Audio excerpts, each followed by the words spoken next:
பைபிள்ல 8 வயசுல ராஜாவான ஆள் தான் யோசியா. ஹல்லேலூயா. இந்த யோசியா அவனுடைய அப்பா பேரு ஆமான் என்று பார்க்கிறோம். ஆனா அவன் தன்னுடைய ராஜபாரத்துல வந்து 8 வருஷம் கழிச்சு, அதாவது அவனோட 16வது வயசுல அவன் கர்த்தரை தேட ஆரம்பிக்கிறான். ஹல்லேலூயா. அவன் தேட ஆரம்பிக்கும் பொழுது வசனம் சொல்கிறது, தன் தகப்பனாகி தாவீதை போல கர்த்தரை தேட ஆரம்பித்தான் என்று. ஹல்லேலூயா. அதாவது ஆவிக்குரிய தகப்பனாக தாவீது அங்க நிக்கிறான். தாவீதை போல இவன் மனசுள்ளவனா காணப்பட்டான். தாவீதை போல ஒரு ஆண்டவரை தேடுகிற ஒரு ஆவி உள்ளவனா காணப்பட்டான் என்று. ஹல்லேலூயா. ஆனா உண்மையான அவனுடைய அப்பா யாருன்னா ஆமான் தான். ஹல்லேலூயா.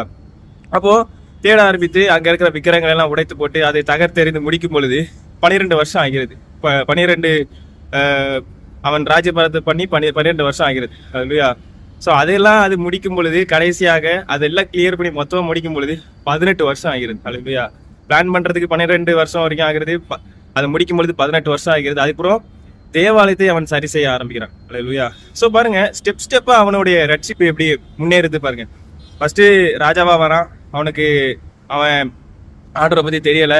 அப்புறம் போக போக ஆண்டவரை பத்தி தெரிஞ்சுக்கிறான். 8 வயசுல ஆண்டவரை தேட ஆரம்பிக்கிறான். அதாவது 8வது ராஜ்யபாரத்தின் 8வது வருஷம், அதாவது அவனுக்கு 16 வயசுல தேட ஆரம்பிக்கிறான். அதுக்கப்புறம் தன்னுடைய ராஜ்யபாரத்தின் 12ஆம் வருஷத்துல விக்கிரங்களை சுத்திகரிக்கிறான். அடுத்து 18வது வருஷத்துல கர்த்தருக்கு ஆலயத்தை சரி பண்ணுகிறான். ஹல்லேலூயா. அவனுடைய ஆவிக்குரிய வாழ்க்கை வளர்ந்துகிட்டே போகிறது. ஹல்லேலூயா.